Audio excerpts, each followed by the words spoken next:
One Piece 1059 chapter revealed a lot of intriguing information as the Navy was seen launching an all-out offensive against Amazon Lily and the Kuja pirates.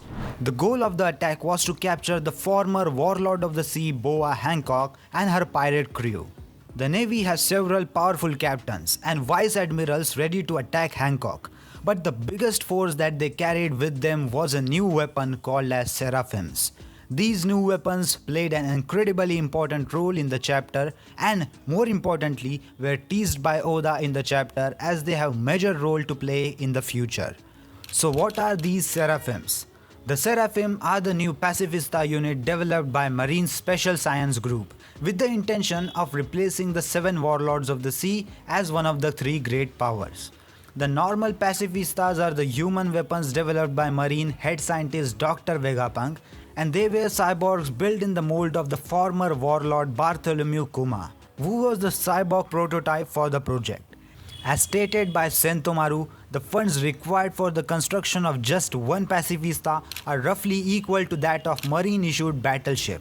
And after the construction of the Pacifista units, the Special Science Group, abbreviated as SSG, was created, and this group was led by Dr. Vegapunk of the Marine Science Unit. Its purpose is to replace the Seven Warlords of the system as one of the three great powers.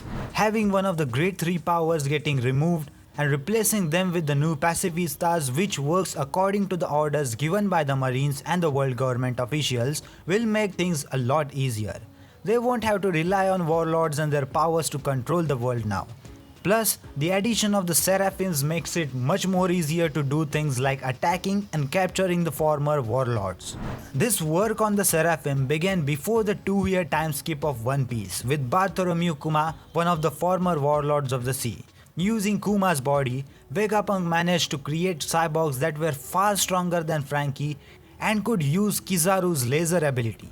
Interestingly, the Pacifistas were called a work in progress at that time, meaning they had not yet been developed fully. As the Shichibukai system was finally abolished in the Reverie, the world government decided to put their faith in this new weapon. Just like Pacifista, which were created from Kuma, the Seraphim seems to be a human weapon, meaning the use of the actual humans is made for their creation. The basis of the Seraphim seems to be gigantification, something that the world government has been working on for decades. As Caesar mentioned during the Punk Hazard arc, gigantification can truly be achieved if experimented on children. This is exactly why the Seraphims are children who are gigantified somehow. These gigantified children are made similar to the former warlords of the sea. It is unknown how the world government got their hands on the DNA of the former warlords.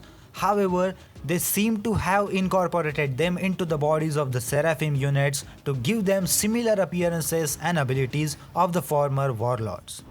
This was seen in One Piece chapter 1059, which debuted two powerful Seraphims in Mihawk and Boa Hancock. Both looked exactly the younger versions of themselves, yet possessed ferocious fighting capabilities.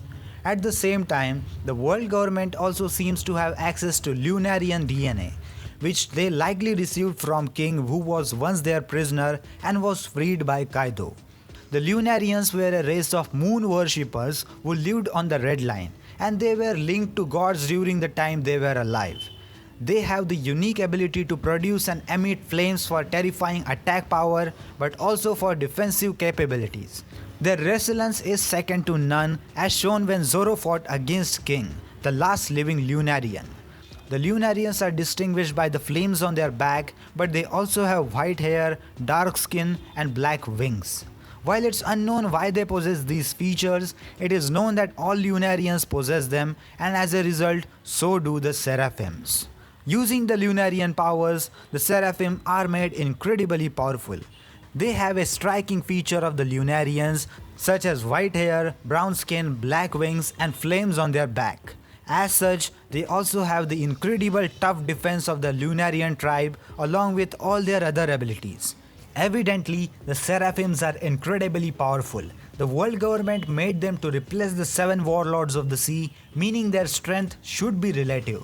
Kaido seems to think that the government have even bigger goals that they did previously. meaning the Seraphims could well be stronger than the former Warlords in some aspects. Fans saw two of them in action in One Piece chapter 1059 and both were terrific in combat. Mihawk's Seraphim was seen clashing against Blackbeard and he made quite an impression, forcing the Yonko to use Haki to defend.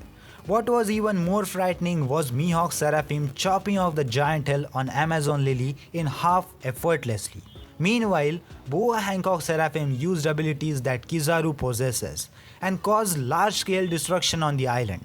These Seraphims are incredibly resilient and don't take damage while the flames on their back is burning.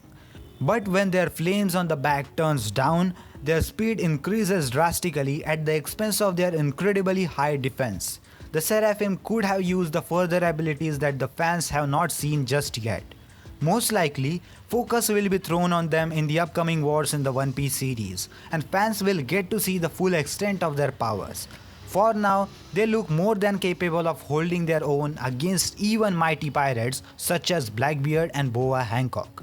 What are your thoughts about Seraphims? Let me know your thoughts in the comment section down below, and check out this video about Rocky Port incident if you don't know what happened on the Rocky Port. And that's for today's video guys. If you enjoyed, please subscribe to my YouTube channel and I will see you in the next one. Sayonara.